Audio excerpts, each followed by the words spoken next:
Vulnerability isn't a weakness, it's actually the key to genuine connection. I want to empower you with this video to shed your mask and be more vulnerable, where you can build stronger relationships that enhance your ability to lead and garner trust. In today's world, we are so busy trying to put on the perfect look, share our perfect lives, to the degree that we're not really being realistic. And those watching us are probably aspiring to a level that they would never be able to obtain because you're not even obtaining it. So it's important for us to find a way to be more vulnerable, share ourselves with our audience in a way that they can actually relate to, that looks realistic for their lives, and builds the trust between you and them, builds the relationship, the bond, so that any other message you're sharing with them will penetrate and they'll recognize that you are the person that they want to work with. Today I want to talk about vulnerability and the role it has in your ability to be the leader that you want to be, in your ability to attract, engage, and convert an audience that you've been interested in serving. We'll look at the toll being inauthentic can take on your brand. We'll look at the power you'll gain from embracing your imperfections. And we'll look at some practical strategies for being more vulnerable. Before we dive into the content though, go ahead and hit that subscribe button and click the notification bell so that you're notified when I upload a new video. Also, if you are new around these parts, you are in for a treat, because over here we are talking about how to leverage you, be unapologetically you in your quest to achieve your goals, to build your business, or to climb the corporate ladder. That's what we're all about over here. So join the Boss Squad, click the subscribe button, and show up in the comments down below because we'd love to hear from you. All right, let's dive into the content. The first thing that I wanted to share with you is the cost that being inauthentic is having on your ability to achieve your goals, okay? So the things that can happen if you find that you are being inauthentic is you're constantly feeling like you're putting on a facade, like things are hard because you're trying to do it someone else's way. It also hinders any potential for genuine connection with your audience because, again, you're not being you. So what do you think is going to happen when you are finally in a relationship with someone and you can no longer sustain the level of relationship or communication or anything that you started off with because it wasn't you, and you find that you are more taxed, stressed, and overwhelmed trying to do it a way that really wasn't your way in the first place? Now, there is a lot of fear around the idea of being vulnerable, right? You have a fear of rejection. You have a fear of judgment. And these things are preventing you from being your true self. And what this leads to is feelings of things like, I'm not blank enough, fill in the blank. And you might form some unwanted and or superficial relationships that ultimately are either going to let you down, run you in circles, or run you into the ground. Okay, none of us wants that. And then lastly, if you are being inauthentic, it'll manifest things like anxiety, depression, and a sense of loneliness because you are operating at a speed maybe that's too fast. Maybe you can't express yourself in a way that is going to be helpful in letting someone know that you actually need help in the first place. So when you're not being yourself, you're setting yourself up for these feelings of stress, overwhelm, depression, and you don't want that. So you want to be in control of you, setting boundaries, managing expectations, and teaching people how to treat you. You don't want to be inauthentic. Now, when it comes to embracing your imperfections, there is so much power in that. You know that no one on this planet is perfect. So why are you trying to be? First of all, you are as unique as a snowflake, as a fingerprint. You are the sum of your influence, experience, perspective, and passion. No one has the exact same combination as you. Therefore, no one knows if you're perfect or not.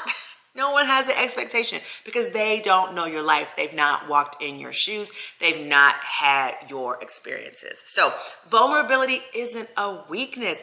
It's actually a sign of strength and courage. Now, Brene Brown, and how I was really inspired by her to do this this video. Well, she did a TED Talk on vulnerability. It went viral. It went viral, Andrea. What word was that? It went viral.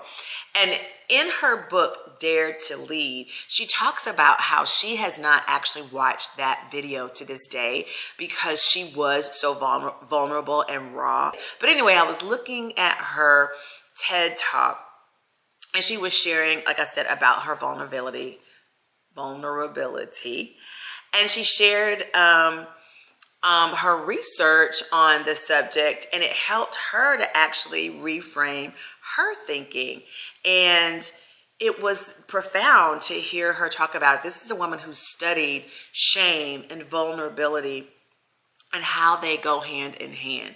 And you know, you actually are more powerful. You have more power when you allow yourself to connect with your audience in a more vulnerable way. It builds a stronger bond between you and the people that you are trying to work with, be in relationship with, all of the above. And so she goes into, you know, some depth about the research behind shame and vulnerability and confidence and self-awareness. And so I would encourage you, I will link that TED Talk down below because I think that it was really good in helping you to identify ways that you can be more vulnerable. And I think it would make you more comfortable being vulnerable as well, because it shows that it is a valuable asset in your ability to achieving your goals and minimizing that stress and that overwhelm and that anxiety and that depression, because you're letting go of expectations of other people and you are embracing your unique value and you're more inclined to share that with the world. So I just think it's a great idea for you to go back and watch that. I will link it down below.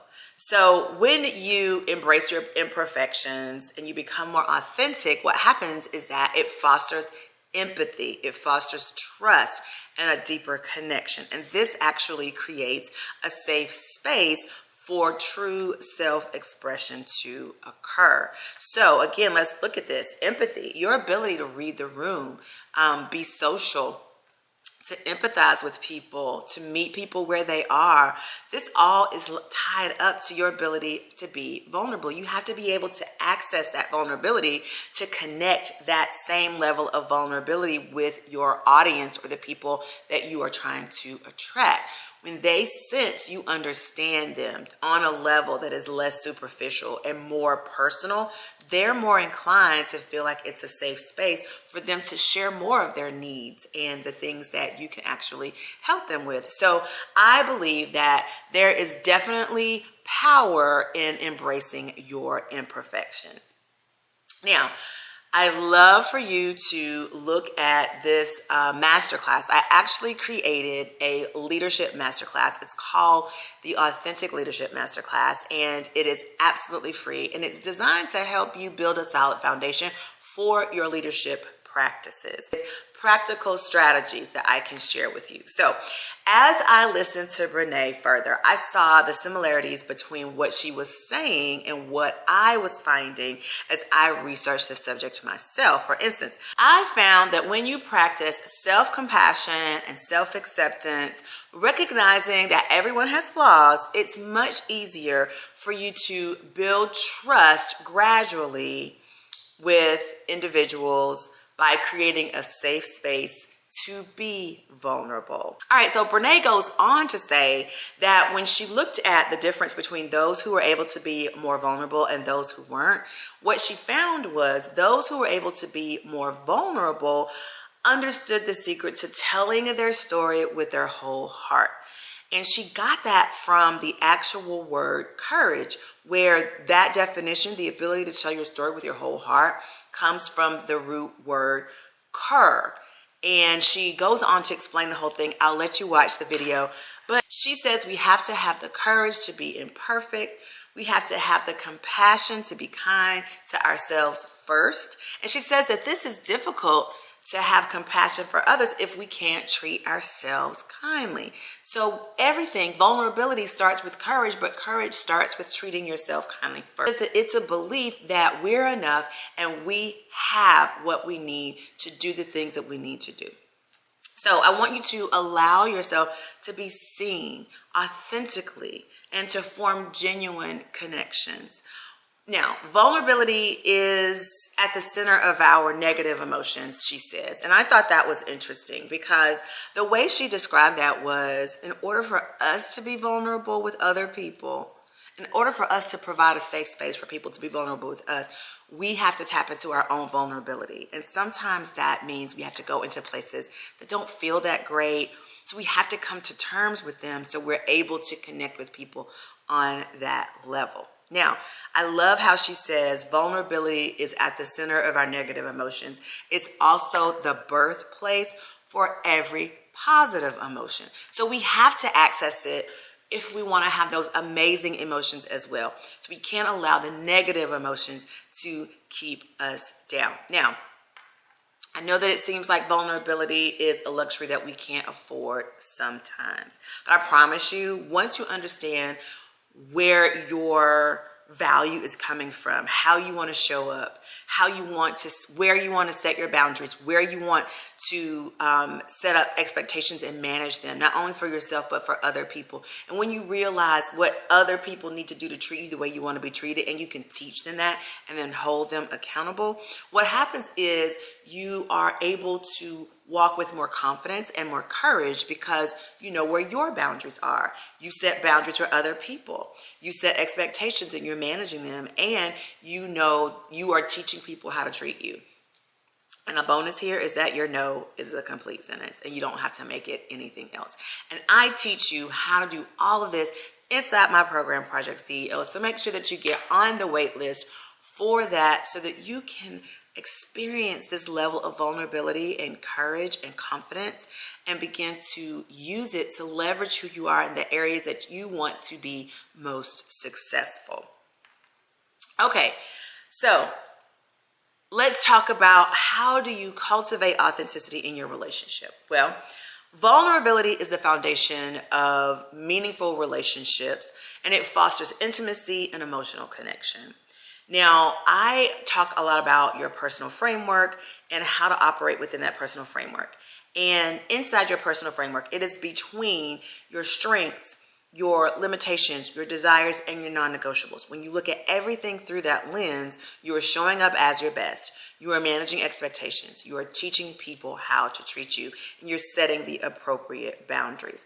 So to believe that you're worthy and that you belong, I suggest developing your own personal framework so that you can begin to enjoy the power of vulnerability in your everyday activities. Okay, so now that you know the power of vulnerability, you understand the toll being inauthentic can take on you, and you know how powerful it can be to embrace your imperfections, and you have some practical strategies for actually being more vulnerable. I want you to do two things. The first thing is I want you to watch the next video that I have for you to confidently communicate in your state of vulnerability. And then I want you to get on that wait list for Project CEO so that you will learn how to be vulnerable and be confident and have the courage to be unapologetically you. If you haven't already, hit that subscribe button.